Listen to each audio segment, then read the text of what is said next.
சிம்மராசி. சிம்ம ராசி அதிபதி சூரியன் உச்சம் பாக்கியஸ்தானத்தில். சிம்ம ராசிக்கு அதிபதியான சூரியன் உச்சப்படுகின்ற நேரம் வாழ்க்கையில் உயர்ந்த லாபஸ்தானத்தில் குரு பகவான்.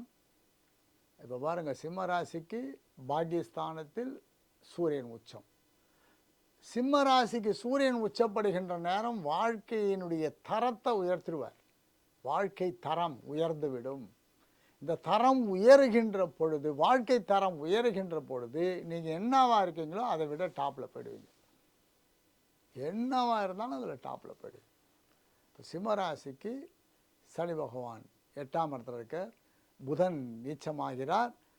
கொஞ்சம் உடல் நலத்தில் அதிக அக்கறை. கூட செவ்வாய் புதன் சேர்க்கை, சனி பகவான். செவ்வாய் சனி சேர்ந்தாலே ஜாகிரதை, பிரயாணம் ஜாகிரதை, யாரிடம் கருத்து வேறுபாடு வேண்டாம், வாக்குவாதம் வேண்டாம்.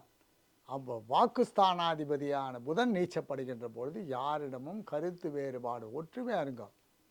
ஒற்றுமையாக இருக்கின்ற போது சிம்மராசி மேன்மை அடையும், உயர்ந்த நிலையை அடையும். சிம்மராசிக்கு எந்த கெடுதலும் இல்லை. குரு 11 இருக்குச்சு, உங்களை காப்பாற்ற கடமைப்பட்டவராகிறார். பூர்வ புண்ணிய ஸ்தானாதிபதி. இதுதான் சித்திரை மாதத்தினுடைய பலன். நம்ம என்ன பண்ணால் நல்லது? 7ஆம் இடத்தில் ராகு பகவான் இருக்கிறார். இந்த சித்திரை மாதம் 7 ராகு இருக்குச்சு, உக்கிரகமான பெருமாளை போய் சேவிங்க. ஞாயிற்றுக்கிழமையே போங்க, சனிக்கிழமை போங்க, லட்சுமி நரசிம்மரை போய் சேவிங்க. உக்கிரகமான பெருமாளை வணங்குகின்ற பொழுது உங்களுடைய கெடுபலன் போய்விடும். கெடுபலன் போயிடும். ஒரு ஏழைக்கு அன்னதானம் பண்ணுங்க, வாரம் பண்ணுங்க, ஒவ்வொரு ஞாயிற்றுக்கிழமையும் பண்ணுங்க. ஒரே ஒரு ஏழைக்கு, ஒரே ஒரு பிச்சைக்காரன், ஒரே ஒரு பசியில் இருக்கவனுக்கு பண்ணுங்க. நான் சொல்கிறது மினிமம் 10 பேருக்கு பண்ணலாம், 100 பேருக்கு பண்ணலாம்.